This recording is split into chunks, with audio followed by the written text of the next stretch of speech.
The old woman arrived in the ER just after midnight. She was barely clinging to life, her breath shallow and irregular. Her skin was pale and cool to the touch, the kind of cold that tells you someone is at the end of the road. She had a DNR order, so there wasn't much we could do but keep her comfortable. No family showed up, and with the hospital at full capacity, we had no choice but to keep her in the ER for the night. I'd seen plenty of people pass away, and there's a certain feeling you get when death is hanging in the air. That feeling was thick in the room. The air felt heavy, like something pressing down on your chest. Shadows seemed to linger longer than they should. We dimmed the lights and kept an eye on her monitor, quietly waiting for her to let go.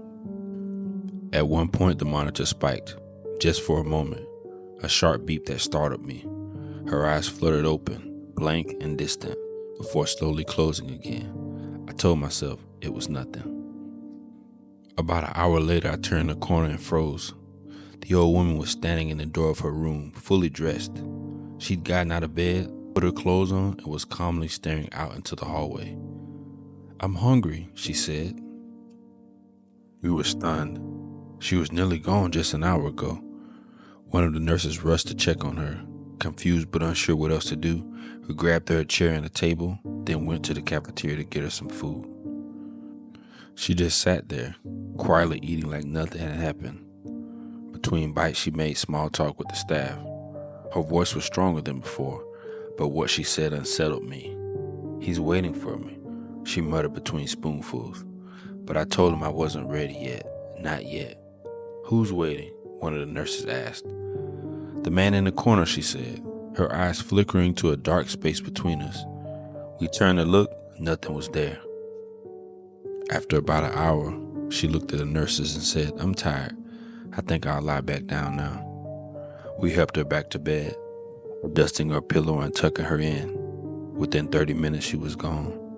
No gasping, no panic, just gone. Peacefully, like she'd made her peace with it all.